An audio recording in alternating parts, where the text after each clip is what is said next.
The city of Minneapolis is effectively under federal occupation. Thousands of armed agents in tactical gear, nightly clashes in the streets, protesters choking on tear gas, and a president openly threatening the ultimate act. Thousands have been arrested and deported. Anti-ICE protesters and agitators are getting increasingly desperate. And Trump just made one move that serves as the test run for how he will deal with blue state resistance everywhere. Hey gang, it's me, Dr. Steve, your Patriot Professor, here to help you make sense of the madness with breaking news and analysis you're not going to hear anywhere else. So make sure to smack that bell and subscribe button. A week ago, Minneapolis was already on edge. An ICE agent shot and killed 37-year-old Renee Nicole Good in her SUV after she accelerated towards him during an immigration operation, triggering protests around the country. Thousands on the streets, federal buildings surrounded, hotels where agents were staying, attacked with vandalism, broken windows.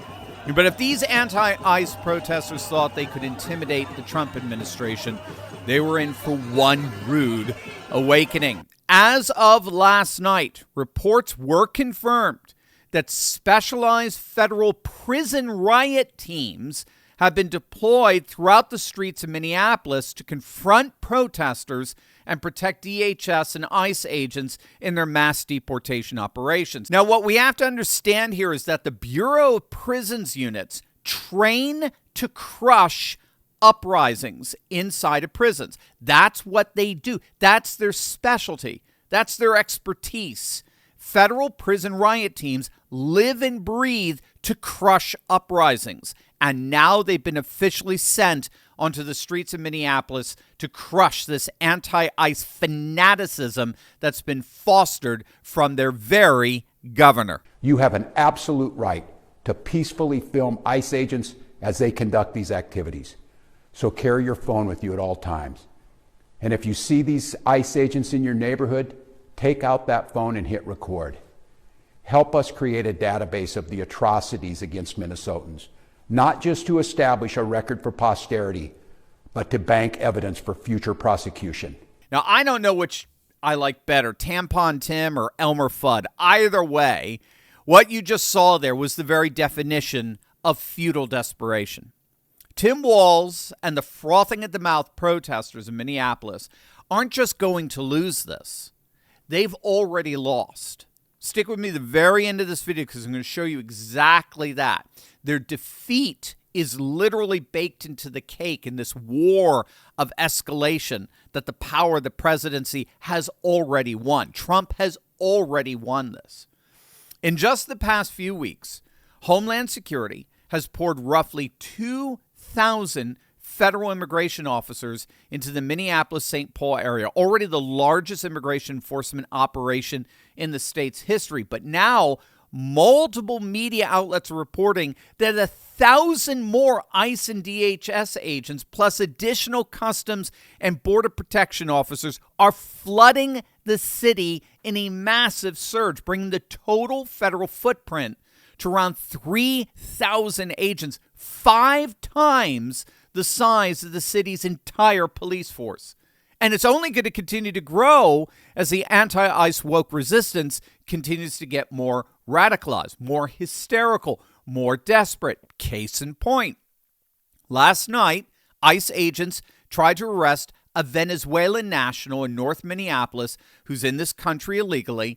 He allegedly fled a traffic stop, crashed into a parked car, then ran on foot. And when an officer caught up, DHS says that the man resisted and violently assaulted him, and 2 more individuals came out of a nearby building and began beating the officer with a snow shovel and broom handle.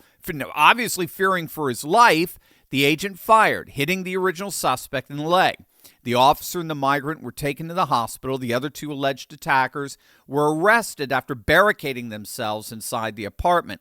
And of course, right on cue, the streets exploded. But this time, federal agents fought back.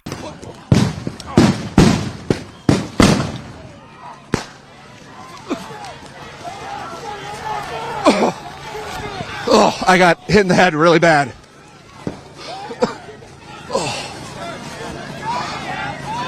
Fuck. Out of the blue, the police are moving forward. Federal officers in gas masks fired tear gas and eye irritants into the crowd, dispersing the protesters in the midst of such overwhelming force. Minneapolis' own mayor, the insufferable Jacob Fryboy, described the situation as impossible and unsustainable, with residents demanding that local police literally confront ICE agents in the streets. But to no avail.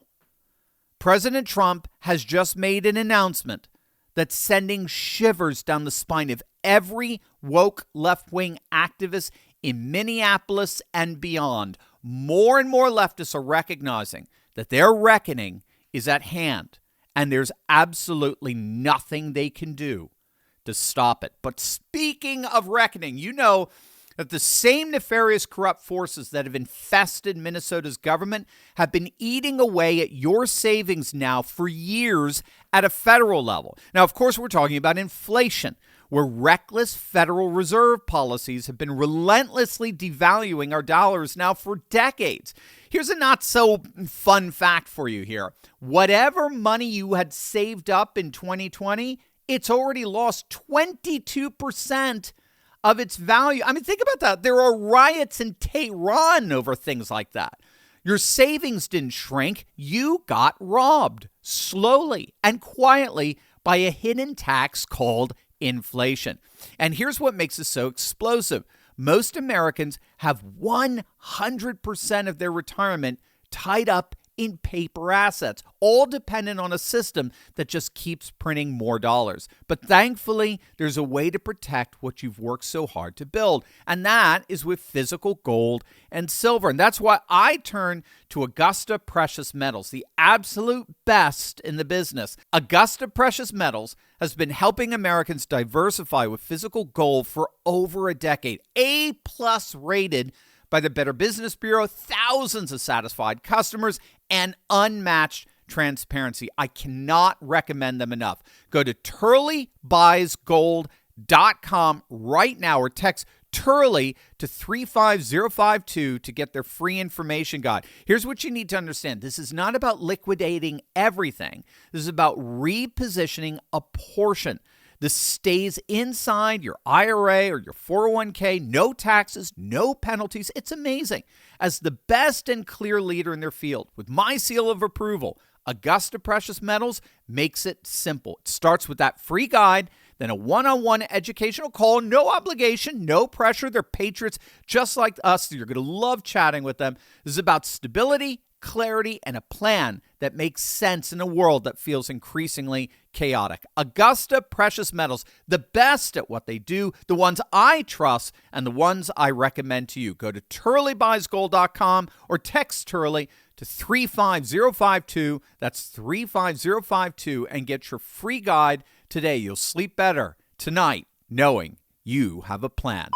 Just hours ago, in a Truth Social post, President Trump formally threatened to unleash the Insurrection Act, the rarely used law that allows a president to deploy military troops or federalize the National Guard for domestic law enforcement. If Minnesota politicians do not obey the law and stop professional agitators and insurrectionists from attacking ICE officers, Trump wrote, quote, "If the corrupt politicians of Minnesota don't obey the law and stop the professional agitators and insurrectionists from attacking the patriots of ICE who are only trying to do their job, I will institute the Insurrection Act, which many presidents have done before me, and quickly put an end to the travesty that is taking place in that once great state.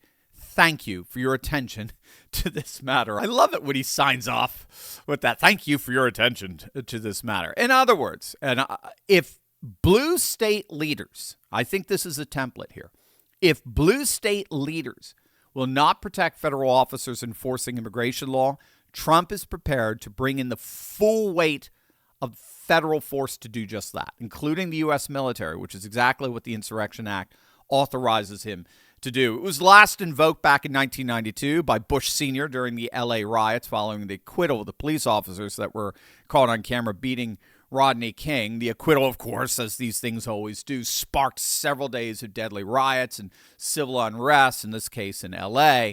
But again, what the legacy media will do everything they can to hide from you, that President Trump, by the way, mentioned in that post, is that this act has been invoked upwards of 30 times throughout U.S. history since its enactment back in 1807.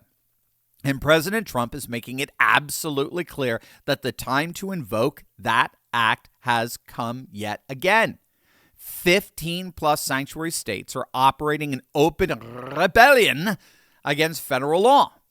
These aren't just policy disagreements. This is textbook insurrection, and Trump is finally ready to crush it. This is why what we're seeing in Minneapolis and in all of these far-left sanctuary city hellholes is ultimately so completely and utterly futile. It's because of what's known as the escalation ladder, based on escalation ladder theory pioneered by the American physicist and strategist Herman Kahn.